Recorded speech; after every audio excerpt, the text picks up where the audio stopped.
នៅបទថ្ងៃនេះខ្ញុំនឹងលើកនិយាយពីបញ្ហាតាក់ទងទៅនឹងការធ្វើការគឺចង់និយាយថាប្រសិនបើយើងធ្វើការយើងផ្ដោតទៅលើប្រាក់ខែនោះពេលនោះយើងប្រាក់ខែយើងនឹងអត់ឡើងទេហេតុអីបាននិយាយអញ្ចឹងព្រោះកាលណាយើងផ្ដោតទៅលើប្រាក់ខែពេកយើងមានអារម្មណ៍មួយចង់និយាយថាយើងគិតម៉ាត់ដាច់ឧបមាថាការងារដែលយើងចូលធ្វើដំបូងគេដាក់ឲ្យយើងធ្វើ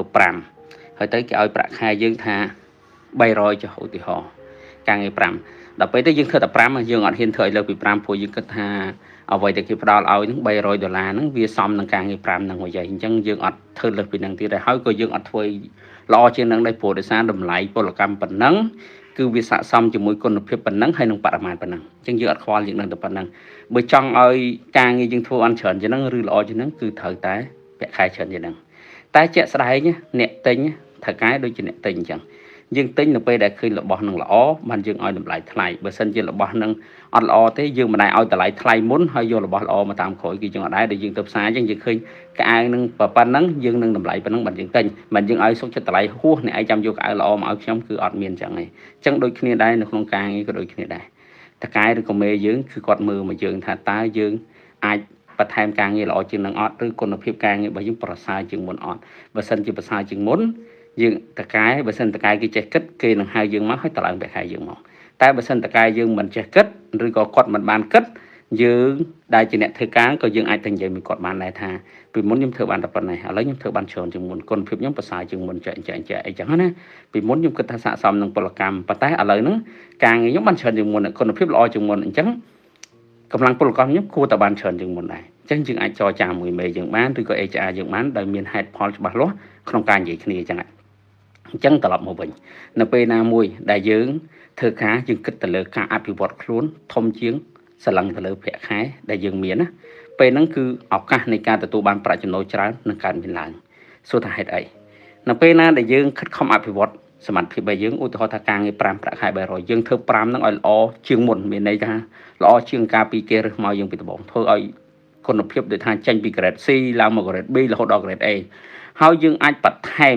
ការងារលើកពី5ឡើងដល់8ទៅ10ហើយជាមួយនឹង grade A ឬក៏ grade B ទៀតអញ្ចឹងមានន័យសមត្ថភាពរបស់យើងកើនជាងមុនណាអញ្ចឹងយើងនឹងទទួលបានលទ្ធផលពីរយ៉ាងទី1គឺត្រូវបានស្ថាប័នដែលយើងបម្រើការនឹងតម្លើងប្រាក់ខែឬមុខតំណែងឲ្យយើងត្មងឬក៏យើងអាចចរចាសុំតម្លើងប្រាក់ខែឬមុខតំណែងហើយជំរើសទី2បើសិនជាកន្លែងហ្នឹងគឺមិនឲ្យតម្លៃយើងទេយើងអាចដើរចេញទៅកន្លែងផ្សេងអត់ខ្វះទេកន្លែងដែលឲ្យតម្លៃយើងផ្ដល់ឲ្យយើងប្រសើរជាងហ្នឹងព្រោះយើងមានគុណតម្លៃពិតប្រាកដចង់និយាយថាកន្លែងចាស់យើងហ្នឹងគឺផ្ដល់តម្លៃយើងអត់គ្រប់ទេកន្លែងថ្មីផ្សេងទៀតមិនខ្វះគេនឹងផ្ដល់តម្លៃឲ្យយើងដល់ពិតប្រាកដខ្លាចតែកន្លែងចាស់យើងគេផ្ដល់តម្លៃឲ្យយើងគ្រប់រួចទៅហើយឬក៏លើសទៀតណាអញ្ចឹងយើងអត់អាចទៅកន្លែងផ្សេងរកតម្លៃខ្ពស់ជាងនឹងបានទេព្រោះកន្លែងចាស់យើងឲ្យតម្លៃយើងខ្ពស់ហើយអាហ្នឹងយើងខ្លួនយើងគឺសមត្ថភាពយើងអត់ដល់ខ្លួនឯងតែផ្ទុយទៅវិញនៅពេលដែលយើងខិតខំឲ្យវត្តសមត្ថភាពយើងខ្លាំងគឺរឿងពីរយ៉ាងនឹងកើតឡើងដោយខ្លួនឯងមកជាងត្រឡប់មកវិញខ្ញុំសូមលើកទឹកចិត្តទាំងអស់គ្នាធ្វើការអីក៏ដោយគឺធ្វើ